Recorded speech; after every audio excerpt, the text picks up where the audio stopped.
નમસ્કાર પ્રિય વિદ્યાર્થી મિત્રો,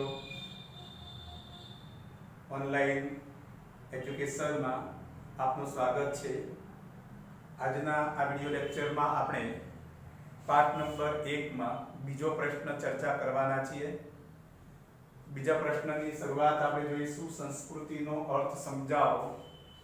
આમ તો વારસાની જ્યારે વ્યાખ્યા સમજ્યા હતા ત્યારે સ્પષ્ટ કર્યું હતું કે સંસ્કૃતિ એક વિશાળ અર્થમાં બોલાય છે। તો આ સંસ્કૃતિ કયા કયા વિશાળ અર્થમાં બોલાય છે તેની આપણે ચર્ચા કરીશું। કારણ કે વારસાની વ્યાખ્યામાં આપણે જોયું કે સંસ્કૃતિની અનેકવિધ બાબતો, તો સંસ્કૃતિ કઈ છે એ તમારી સામે મૂકેલી છે। સંસ્કૃતિ એ કોઈ એક બાબતને લગતી બાબત નથી, અનેક બાબતોનો એક સંપુટ છે। તો ચાલો જોઈએ સંસ્કૃતિનો અર્થ સમજાવો। 4 ગુણનો પ્રશ્ન કે 3 ગુણનો પ્રશ્ન પૂછી શકે છે વિદ્યાર્થી મિત્રો। જેવો પ્રશ્ન પૂછાય તેવા પ્રકારે પ્રશ્નના જવાબ આપવાના છે। આ પ્રશ્ન કાં તો 2 ગુણની અંદર પણ પૂછી શકે છે, તો ટૂંકમાં તમારે લખવાની છે। 2 થી 3 વ્યાખ્યાઓ કે થોડા પોઈન્ટ લખવાના છે। 3 ગુણમાં પૂછાય તો થોડા પોઈન્ટ વધારવાના છે। 4 ગુણમાં પૂછાય તો પૂરેપૂરા લખવાના છે। એટલે આપણે કેવા પ્રકારનો પ્રશ્ન પૂછાય છે તેના પર આપણે ડિપેન્ડ કરીશું।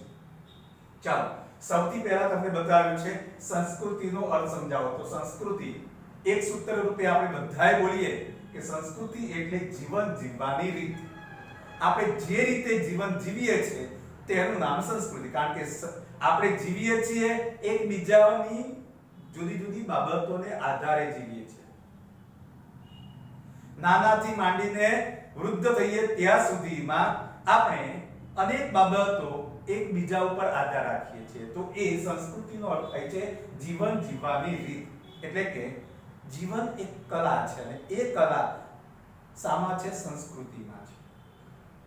તો સંસ્કૃતિનો અર્થ થયો જીવન જીવવાની રીત છે।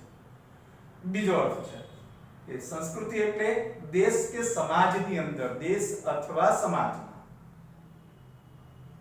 આપણો ભારત દેશ છે, આપણો કોઈ એક ભારતીય સમાજ છે, આપણે કોઈ બ્રાહ્મણ સમાજ કે પટેલ સમાજની વાત નથી કરતા। કયા સમાજની વાત કરવાના છીએ? ભારતીય સમાજની વાત કરીએ તો આવા દેશ કે સમાજમાં સમય અને સંજોગો પ્રમાણે જેમ જેમ સમય બદલાય, જેમ જેમ સંજોગો ઊભા થાય, તેમ તેમ લોક જીવનમાં શું આવે છે? પરિવર્તનો આવે છે। સમય અને સંજોગો મુજબ લોક જીવનમાં આવતા પરિવર્તનો, બદલાવ આવે છે, સુધારા થાય છે, સામાજિક નીતિ અને રીતિ બને છે અને એનાથી જે જુદા જુદા સમાજનું નિર્માણ કે ઘડતર થાય છે તેને આપણે સંસ્કૃતિ કહીએ છીએ। ઉદાહરણ તરીકે આદિ માનવ હતા, તો એ આદિ માનવના સમયની અંદર આપણે જાણીએ છીએ કે અમુક શોધો થઈ હતી, એનું જીવન હાડમારી વાળું હતું। આજે આપણું જીવન સરળ બની ગયું। કેમ? તો કે એમાં જેમ જેમ નવા નવા સંશોધનો થતા ગયા તેમ તેમ તેમાં ઉમેરો થતો ગયો। પૈડાની શોધ આદિ માનવે જ કરી, પણ એ આદિ માનવની આ પૈડાની શોધ, તેણે એરોપ્લેન નહોતું બનાવ્યું, તેણે આ પ્રકારે ટ્રેન નહોતી બનાવી, આપણે બનાવી છે। એ સંસ્કૃતિ દ્વારા આવા વિવિધ સમાજનું ઘડતર થાય છે અને એને આપણે સંસ્કૃતિ કહીએ છીએ।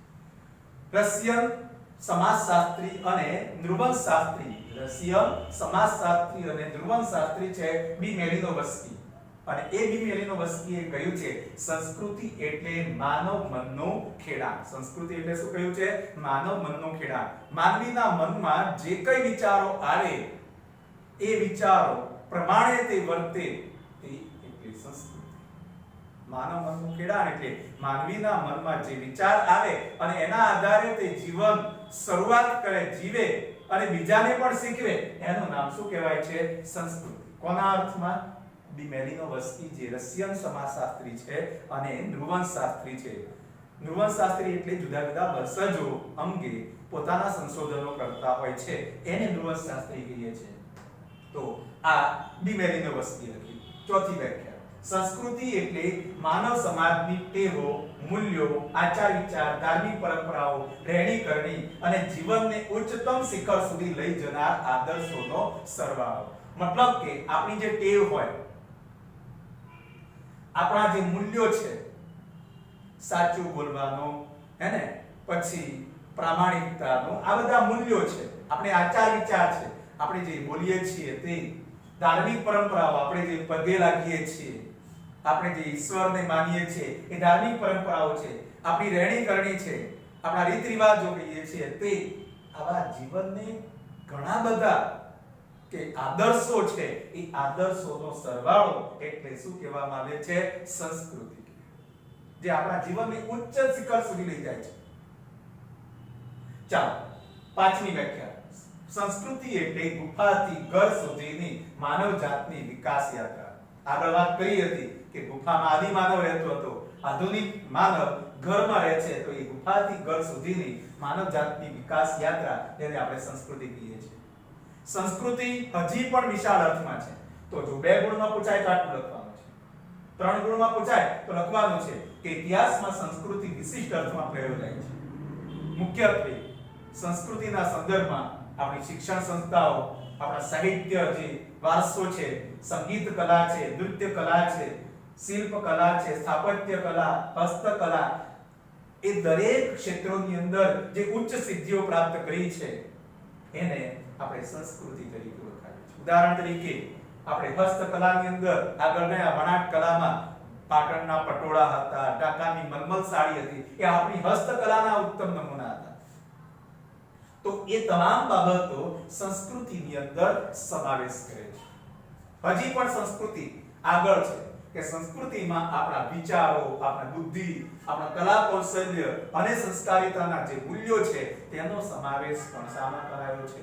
સંસ્કૃતિમાં છે. એનો મતલબ એ છે કે આપણે જે વિચારીએ છીએ, આપણી પાસે જે બુદ્ધિ ચાતુર્ય છે, આપણી પાસે જે કલા છે, કૌશલ્ય છે, જે નવું નવું નિર્માણ કરીએ છીએ, એ તમામનો સમાવેશ શામાં કર્યો છે? સંસ્કૃતિમાં કર્યો છે. આગળ વાત કરીએ, છેલ્લો અને અંતિમ મુદ્દો. માનવીએ પોતાના મનનું ખેડાણ કર્યું છે.